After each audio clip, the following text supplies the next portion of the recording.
Friends, welcome to our channel. వెండి తెరపై తమ అందం, అభినయంతో అలరించిన తారలో చాలా మంది హఠాత్తుగా కనుమరుగైపోయారు. కొందరు పెళ్లి చేసుకుని విదేశాల్లో సెటిల్ అయ్యారు. మరికొందరు సెలబ్రిటీ లైఫ్కు దూరంగా ఉంటూ రహస్యంగా సింపుల్గా లైఫ్ను లీడ్ చేస్తున్నారు. వీరిలో సీనియర్ నటి మాధవి కూడా ఒకరు. ఆంధ్రప్రదేశ్కు చెందిన మాధవి 80-90వ దశకంలో స్టార్ హీరోయిన్గా వెలుగొందింది. తన అందం, అభినయంతో శ్రీదేవి, విజయశాంతి, జయసుధ, జయప్రద వంటి స్టార్ హీరోయిన్లకు గట్టి పోటీనిచ్చింది. ముఖ్యంగా మెగాస్టార్ చిరంజీవికి అయితే అప్పట్లో ఫేవరెట్ హీరోయిన్గా మారిపోయింది ఈ ముద్దుగుమ్మ.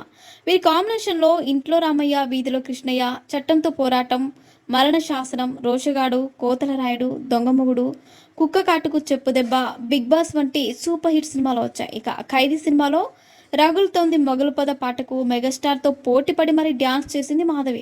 అప్పట్లోనే ఓ సినిమాలో బికినీలో కనిపించింది. కుర్రకారు మొదలు పోగొట్టిన ఈ ముద్దుగుమ్మ అదే సమయంలో మాతృదేవోభవ సినిమాలో అందరితో కంటతడి పెట్టించింది. చిరంజీవితో పాటు కృష్ణ, శోభన్ బాబు, రజనీకాంత్, కమల్ హాసన్, మిథున్ చక్రవర్తి, జితేంద్ర, అమితాబ్ బచ్చన్, మమ్ముట్టి లాంటి స్టార్ హీరోలతో సినిమాలు చేసింది మాధవి. తెలుగు, తమిళ, కన్నడ, హిందీ, మలయాళం, ఒరియా భాషలో దాదాపు 300కి పైగా చిత్రాల్లో నటించి మెప్పించింది. కాగా సినిమా కెరియర్ పీక్స్లో ఉండగానే బిజినెస్ మ్యాన్ రాల్ఫ్ శర్మని 1996లో పెళ్లి చేసుకుంది మాధవి. ఆ తర్వాత భర్తతో కలిసి అమెరికా వెళ్ళిపోయి అక్కడే స్థిరపడింది. ప్రస్తుతం ఆమె భర్త బిజినెస్ వ్యవహారాలు చూసుకుంటూ బిజీగా ఉంటుంది.